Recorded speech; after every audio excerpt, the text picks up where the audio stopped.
So Launchpad, our innovation lab, basically is our hub for driving and exploring new technologies, predominantly in the digital space.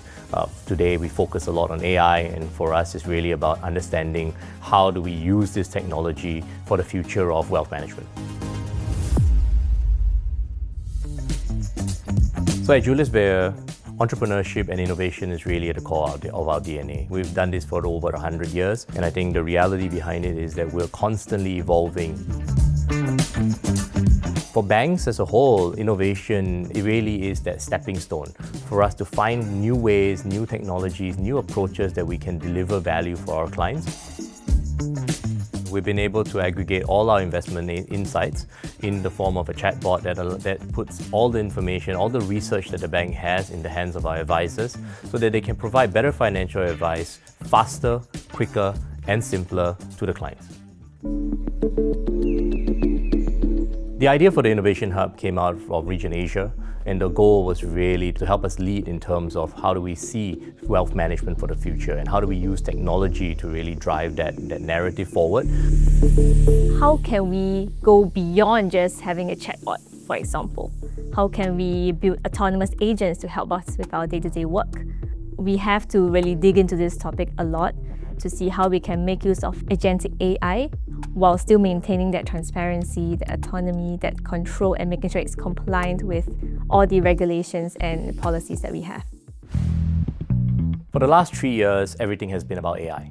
And I think we're going to continue to see that trend continue to move in the next few years, especially as we see how large organizations find ways that we can deploy new ways of applying AI to various use cases. Technology has always been seen as an enabler in a large corporation, especially in the financial institutions. As you can see over the years, right, the way that the industry operates, the way that the industry evolves is something that we need to be able to keep abreast of. We need to be able to keep up to date of. We need to make sure that we're able to compete in the same market as our competition.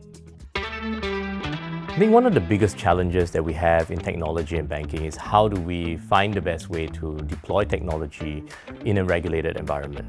How do we understand the risks that we face with the technology? How do we protect confidentiality while at the same time making sure that we're able to use the latest and greatest? One of our key pillars for our innovation strategy is really centered around preparing ourselves for the future and understanding what's coming ahead. And how we do this is through the development of thought leadership or white papers around different topics. One of them was around the idea of the future of inheritance and how technology will be the driving factor behind the largest generational wealth transfer that we're going to see in the future. I really hope that in the long term we'll be able to transform or rather position technology to become one of the core business drivers for the bank. I think we believe that the future of wealth management is going to be an augmented advisor. The ability of a financial advisor or relationship manager to be augmented by technology, not replaced by that.